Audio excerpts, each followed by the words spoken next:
ಸಂಗೀತ ಅನ್ನೋ ಹುಡ್ಗಿ ಟೀ ಮಾಡಿ ಜನರಿಗೆ ಕುಡಿಸ್ತಿದ್ಲು. ಅವಳ ಟೀ ಜನರು ಬಹಳ ಖುಷಿಯಿಂದ ಕುಡಿತಿದ್ರು. ಸಂಗೀತ ಟೀ ಅಂಗಡಿ ಬಹಳ ಚೆನ್ನಾಗಿ ನಡೀತಿತ್ತು. ಸ್ವಲ್ಪ ದಿನ ಆದ್ಮೇಲೆ ಅವಳ ಅಂಗಡಿ ಹತ್ರ ಜನ ಸೇರಿದ್ರು. ಆದ್ರೆ ಅವಳಲ್ಲಿರ್ಲಿಲ್ಲ. ಜನ ಸುತ್ತಾಡಿ ಮತ್ತೆ ಹೊರಟೋದ್ರು. ಸ್ವಲ್ಪ ದಿನ ಆದ್ಮೇಲೆ ಆ ಟೀ ಅಂಗಡಿಯಲ್ಲಿ ಒಂದ್ ರಾತ್ರಿ ಏನೋ ಶಬ್ದ ಬರ್ತಿತ್ತು. ಟೀ ಅವಳು ವಾಪಸ್ ಬಂದ್ಬಿಟ್ಲು. ಟೀ, ಮಸಾಲಾ ಟೀ, ಬಿಸಿ ಬಿಸಿ ಟೀ ಕುಡೀರಿ, ಎಲ್ರು ಬನ್ನಿ. ಅರೆ, ಟೀ ಅಂಗಡಿ ಹುಡುಗಿ ಬಂದಾಯ್ತು, ಬಾಪ ಹೋಗಿ ಟೀ ಕುಡಿಯೋಣ. ಒಂದಿನ ಒಬ್ಬ ನ್ಯೂಸ್ ರೀಡರ್, ಅವನ ಹೆಸರು BK ಸಿಂಗ್, ಅವನು ಕ್ಯಾಮ್ರಾ ಎಲ್ಲ ತಗೊಂಡು ಆ ಟೀ ಸ್ಟಾಲ್ ಹತ್ರ ಬರ್ತಾನೆ. ಟೀ ಅಂಗಡಿ ಮೇಡಮ್, ಯಾಕೆ ಅಂಗಡಿನ ಮುಚ್ಚಿದ್ರಿ? ಪುನಃ ಸ್ಟಾರ್ಟ್ ಮಾಡುವಾಗ ಯಾಕೆ ನೈಟಲ್ಲಿ ಸ್ಟಾರ್ಟ್ ಮಾಡಿದ್ರಿ? ಇಲ್ಲಿ ಕ್ಯಾಮ್ರಾ ಅಲೋ ಇಲ್ಲ, ಕ್ಯಾಮ್ರಾ ಓಡಿಸ್ಬೇಡ. ಮೊದಲೆಲ್ಲ ಈ ಥರ ಎಲ್ಲ ಹೇಳಲ್ವಲ್ಲ. ನಮ್ಮಂಥ ಜನರಿಂದ ತಾನೇ ನೀವು ಫೇಮಸ್ ಆಗಿದ್ದು. ಹಾಗಾದ್ರೆ ಇವಾಗ ಯಾಕೆ? ಈಗ ಫೇಮಸ್ ಆಗೋದ್ ಬೇಕಾಗಿಲ್ಲ, ಇಲ್ಲಿಂದ ಹೊರಟು ಹೋಗೋ. BK ಸಿಂಗ್ಗೆ ಒಂಥರ ಆಗಿ ಅಲ್ಲಿಂದ ಹೊರಟೋದ. ಅವನ್ಗೇನೋ ಒಂಥರ ಆಯ್ತು, ಇವಳು ಯಾಕೆ ಕ್ಯಾಮ್ರಾ ಬಿಡ್ತಿಲ್ಲ ಅಂತ. ಇದ್ರಿಂದ ಏನೋ ರಹಸ್ಯ ಇದೆ. ಈ ರಹಸ್ಯ ತಿಳ್ಕೊಳಕ್ಕೆ ಅವನು ರಾತ್ರಿ 3 ಗಂಟೆವರೆಗೂ ಆ ಟೀ ಅವಳ ಮೇಲೆ ಕಣ್ಣಿಟ್ಟ. ಅವನ್ ನೋಡ್ದ, ಎಲ್ಲ ಟೀ ಕುಡಿಯೋರು ಹೊರಟೋದ್ರು. ಒಬ್ನು ಟೀ ಕುಡಿಯೋನು ಉಳ್ಕೊಂಡ. ನಿನಗೆ ಟೇಸ್ಟಿ ಟೀ ಕುಡಿಬೇಕಾ? ನನ್ ಜೊತೆ ಕಾಡಕ್ ಬಾ. ಅರೆ, ಕಾಡಲ್ಲಿನೂ ನೀವು ಅಂಗಡಿ ಓಪನ್ ಮಾಡಿದ್ರ ಏನು? ನೀನು ನೋಡ್ತೀಯಾ ಕಾಡಲ್ಲಿರೋಂತ ಟೀ ಅಂಗಡಿ? ಹಾ, ಬನ್ನಿ ಹೋಗೋಣ. ಇಬ್ರು ಕಾಡಿನ ಕಡೆಗೆ ಹೋಗ್ತಾರೆ. BK ಸಿಂಗ್ ಕ್ಯಾಮ್ರಾ ಆನ್ ಮಾಡ್ತಾನೆ. ಆದ್ರೆ ಇದೇನು, ಕ್ಯಾಮ್ರಾ ಅಲ್ಲಿ ಬರೀ ಒಬ್ನೇ ಕಾಣಿಸ್ತಿದಾನಲ್ಲ. ಟೀ ಅಂಗಡಿಯವಳು ಕಾಣಿಸ್ತಾನೆ ಇಲ್ಲ. ಸ್ವಲ್ಪ ಹೊತ್ತಾದ್ಮೇಲೆ ಕಾಡಲ್ಲಿ ಆ ಟೀ ಅಂಗಡಿಯವಳು ದೆವ್ವ ಆಗ್ಬಿಟ್ಲು. ಬಹಳ ಭಯಾನಕವಾದ ದೆವ್ವ. ಆ ಟೀ ಅಂಗಡಿ ದೆವ್ವ ಆ ಮನುಷ್ಯನ ಹಿಡ್ಕೊಂಡು ಅವಳ ರಕ್ತ ಕುಡಿತಾ ಇದ್ದಾಳೆ. ಇದನ್ನ ನೋಡಿದ್ಮೇಲೆ BK ಸಿಂಗ್ ಅಲ್ಲಿಂದ ಓಟ. ಆದ್ರೆ ದೆವ್ವ ಅವನನ್ನ ನೋಡ್ಬಿಡ್ತು ಮತ್ತೆ ಅವಳ ಹಿಂದೆನೆ ಹೋದ್ಲು. ಕಡೆಗೆ ಅವನನ್ನ ಹಿಡ್ಕೊಂಡ್ಬಿಟ್ಲು. ಅರೆ ಪತ್ರಕಾರ, ನೀನಾ? ನಾನ್ ನಿನಗೆ ಹೇಳಿದ್ದೆ ಅಲ್ವಾ ಕ್ಯಾಮ್ರಾ ಬೇಡ ಅಂತ, ಆದ್ರೆ ನೀನ್ ಸಾಯಕ್ ಬಂದ್ಬಿಟ್ಟೆ. ಇವತ್ತು ನನ್ನ ಹೊಟ್ಟೆ ತುಂಬಿಟ್ಟಿದೆ. ನಾಳೆ ನಿನ್ನ ಸಾಯಿಸಿ ನಿನ್ನ ರಕ್ತ ಕುಡಿತೀನಿ. ಇವತ್ತು ಕಟ್ ಹಾಕ್ಬಿಡ್ತೀನಿ. ನನ್ನ ಬಿಟ್ಬಿಡು, ಇದು ನನ್ನ ಕೆಲಸ.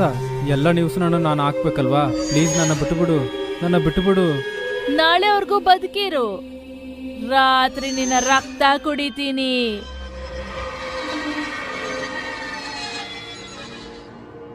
ದೆವ್ವ ನಗ್ತಾನೆ ಮಾಯ ಆಗ್ಬಿಡ್ತಾಳೆ. ಬೆಳಗ್ಗೆ ಆಯ್ತು.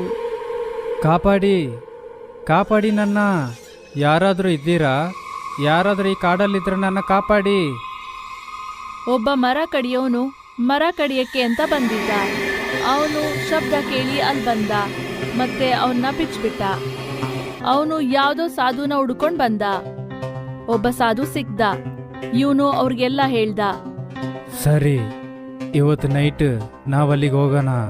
ಆ ದೆವ್ವ ನಿನ್ನ ಬಂದಿ ಮಾಡಿಟ್ಟ ಆ ಜಾಗದಲ್ಲಿ. ಯಾಕಂದ್ರೆ ಟೀ ಅಂಗಡಿಲಿ ಸುಮಾರು ಜನ ಇರ್ತಾರೆ, ಅವರು ತುಂಬಾ ಎದುರ್ಕೊಳ್ಬೋದು. ಅವಳು ಟೀ ಅಂಗಡಿಯಿಂದ ಕಾಡಲ್ಲಿ ಆ ಜಾಗಕ್ಕೆ ಹೋಗ್ತಾಳಲ್ವಾ, ಅವಾಗ ನಾವು ಹಿಂದೆ ಹೋಗೋಣ, ಸರಿನಾ? ಆಮೇಲೆ ನನಗೆ ನಿಂಬೆ ಹಣ್ಣು, ಎಳನೀರು, ಕೆಂಪು ಕುಂಕುಮನು, ಗಂಗಾ ಜಲನೂ ಬೇಕಾಗುತ್ತೆ. ನೈಟ್ ಒಳಗೆ ಎಲ್ಲ ವಸ್ತುಗಳನ್ನ ರೆಡಿ ಮಾಡಿ ಇಟ್ಟುಬಿಡು, ಸರಿನಾ? ಹಾ ಸರಿ ಸ್ವಾಮಿ, ನಾನು ಎಲ್ಲ ವಸ್ತುಗಳನ್ನ ಸಾಯಂಕಾಲದೊಳಗೆ ರೆಡಿ ಮಾಡಿ ಇಟ್ಟುಬಿಡ್ತೀನಿ. ನಿಧಾನವಾಗಿ ಕತ್ಲಾಯ್ತು.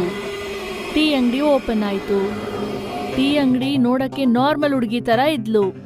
ಇವತ್ತು ಟೀಗೆ ಡಿಸ್ಕೌಂಟ್ ಇದೆ, 1 ಟೀ ತಗೊಂಡ್ರೆ 1 ಟೀ ಫ್ರೀ. ನಿಧಾನವಾಗಿ ಟೀ ಖಾಲಿ ಆದ್ಮೇಲೆ ಎಲ್ಲ ಹೊರಟೋದ್ರು. ಆಗ ಟೀ ಅಂಗಡಿಯವಳು ಒಬ್ಬ ಮನುಷ್ಯನ್ನ ಅವಳ ಜೊತೆ ಕಾಡಿಗೆ ಕರ್ಕೊಂಡು ಹೋಗ್ತಾಳೆ. ಕಾಡಿನ ಒಳಗ್ ಹೋದ್ಮೇಲೆ ಟೀ ಅಂಗಡಿಯವಳು, ಈಗ ನಾನ್ ನಿನ್ನ ರಕ್ತ ಕುಡಿತೀನಿ, ನಾನು ದೆವ್ವ. ಆಗ ಇದ್ದಕ್ಕಿದ್ದಾಗೆ ಸಾಧು ಮತ್ತೆ BK ಸಿಂಗ್ ಅಲ್ಲಿಗೆ ಬರ್ತಾರೆ. ಮತ್ತೆ ಅವಳ ಮೇಲೆ ತೀರ್ಥ ಹಾಕ್ತಾರೆ. ದೆವ್ವ ಕಿರ್ಚ್ತಾಳೆ. ಮತ್ತೆ ಸಾಧು ಆ ದೆವ್ವದ ಮುಕ್ತಿಗಾಗಿ ಮಂತ್ರಪಠನೆ ಮಾಡ್ತಾರೆ. ಪಂಡಿತ, ನಂದೊಂದು ಕೊನೆ ಆಸೆ ಹಾಗೆ ಇದೆ, ಅದನ್ನ ಪೂರ್ತಿ ಮಾಡ್ದೆ ನಾನು ಹೋಗಲ್ಲ. ಹೇಳು ಹೇಳು, ನಿನ್ನ ಕೊನೆಯ ಆಸೆ ಏನು? ನನ್ನ ಕಡೆ ಆಸೆ ಏನ್ ಗೊತ್ತಾ? ನನ್ನ ಕೊಂದೋರ್ನ ಬದ್ಲ ತಗೋಬೇಕು. ಅಂಥದ್ದು ನಿನಗೆ ಏನ್ ನಡೆಯಿತು? ನನಗೆ ಅನ್ಯಾಯ ಆಗಿದೆ. ನಾನು ಟೀ ಮಾರ್ತಾ ಇದ್ದಿದ್ದ ಜಾಗದಲ್ಲಿ ಆ ಜಾಗದಲ್ಲಿ ಗುಂಡೆಗಳು ಬಂದ್ರು. ಟೀ ಅಂಗಡಿ ಹತ್ರ ಕಾರಿಂದ 3 ಜನ ಬಂದ್ರು. ಅವ್ರ ಕೈಯಲ್ಲಿ ಬಂದೂಕಿತ್ತು.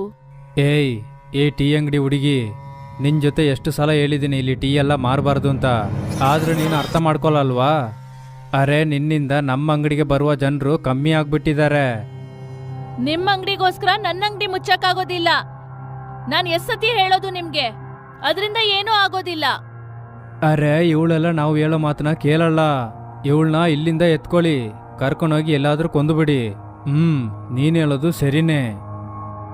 ಗೂಂಡಾಗ್ಲು ಟೀ ಅಂಗಡಿಯವಳನ್ನ ತಗೊಂಡು ಕಾರ್ ಡಿಕ್ಕಿಯಲ್ಲಿ ಹಾಕ್ಬಿಟ್ರು. ದಾರಿಯಲ್ಲಿ ಕಾಡಲ್ಲಿ ಅವಳಿಗೆ ಶೂಟ್ ಮಾಡಿ ಸಾಯಿಸ್ಬಿಟ್ರು. ಸತ್ತ ಮೇಲೆ ಅವಳು ದೆವ್ವ ಆಗ್ಬಿಟ್ರು. ನಿನಗೆ ನಡೆದಿದ್ದು ದೊಡ್ಡ ಅನ್ಯಾಯನೇ. ಹೌದು ಪಂಡಿತ್ರೆ, ನಾನು ಅವ್ರ 3 ಜನನ ಹುಡುಕ್ತಿದ್ದೀನಿ, ಆದ್ರೆ ಇವಾಗವರೆಗೂ ಸಿಕ್ಕಿಲ್ಲ. ನಿನ್ನ ಶರೀರ ಎಲ್ಲಿದೆ? ನಾನು ನಿನಗೆ ಮುಕ್ತಿ ಕೊಡ್ತೀನಿ. ಅದಾದ್ಮೇಲೆ ಈ ಜನ ನಿನ್ನ ಕತೆನ ನ್ಯೂಸಲ್ಲಿ ಬರುವ ಹಾಗೆ ಮಾಡ್ತಾರೆ. ಅವಾಗ ಪೊಲೀಸ್ ಅವರು ಅವ್ರನ್ನ ಕಂಡು ಹಿಡಿದು ಕೊಂದು ಬಿಡ್ತಾರೆ. ನಿನಗೆ ಅವಾಗ ಮುಕ್ತಿ ಸಿಗುತ್ತಮ್ಮ. ನನ್ನ ಹೆಣ ಕಾಡಲ್ಲಿದೆ, ಆದ್ರೆ ಪಂಡಿತ್ರೆ ಹಾಗ್ ಮಾಡ್ಬೇಡಿ, ನನ್ನ ಬಿಟ್ಬಿಡಿ. ನಾನು ಸ್ವಂತವಾಗಿ ಬದಲ ತಗೊಂತೀನಿ. ದ್ವೇಷ ಬೇಡ, ನ್ಯಾಯ ಸಿಗುತ್ತೆ. ಯಾರು ನಿನ್ನ ಕೊಂದ್ರೋ ಅವರಿಗೆ ಖಂಡಿತ ಶಿಕ್ಷೆ ಸಿಗುತ್ತೆ. ನಾನು ಸ್ವಂತವಾಗಿ ನ್ಯಾಯ ನೋಡ್ಬೇಕು. ಸರಿ, ನಿನ್ನ ಆಸೆನ ನಾನು ಈಡೇರಿಸ್ತೀನಿ. ನಾನು ಈ ಬಾಟ್ಲಲ್ಲಿ ಬಂದಿ ಮಾಡ್ತೀನಿ. ಇಷ್ಟು ಹೇಳಿ ಆ ಪಂಡಿತರು ಅವಳ ಆತ್ಮನ ಬಾಟಲಲ್ಲಿ ಹಾಕ್ತಾರೆ. ವಿ.ಕೆ. ಸಿಂಗ್ ಮತ್ತೆ ಪಂಡಿತರು ಇಬ್ರು ಕಾಡ್ಗೆ ಹೋದ್ರು. ಮತ್ತೆ ದೆವ್ವ ಹೇಳಿದ ಜಾಗದಲ್ಲಿ ಅವಳ ಎಣ ಸಿಕ್ತು. ಬಿ.ಕೆ. ಸಿಂಗ್ ಮೀಡಿಯಾ ಮತ್ತೆ ಪೊಲೀಸ್ಗೆ ಇನ್ಫಾರ್ಮ್ ಮಾಡಿದ್ರು. ಮತ್ತೆ ಟೀ ಅಂಗಡಿ ದೆವ್ವನ ಮರ್ಯಾದೆಯಿಂದ ಸುಟ್ರು. ಕೊಲೆಗಾರನ್ನ ಪೊಲೀಸ್ ಹಿಡ್ಕೊಂಡೋಯ್ತು. ಮತ್ತೆ ಅವ್ರಿಗೆ 14 ವರ್ಷ ಶಿಕ್ಷೆ ಆಯಿತು. ಪಂಡಿತರು ದೆವ್ವನ ಬಾಟಲಿಂದ ಹೊರಗ್ಬಿಟ್ಟು ಸ್ವತಂತ್ರವಾಗಿ ಬಿಟ್ರು. ಇವಾಗ ನಿನಗಾದ ನ್ಯಾಯ ಸಿಕ್ಕಿದೆ. ಧನ್ಯವಾದಗಳು. ದೆವ್ವ ಪಂಡಿತರಿಗೆ ಧನ್ಯವಾದ ಹೇಳ್ತಾ ಮಾಯ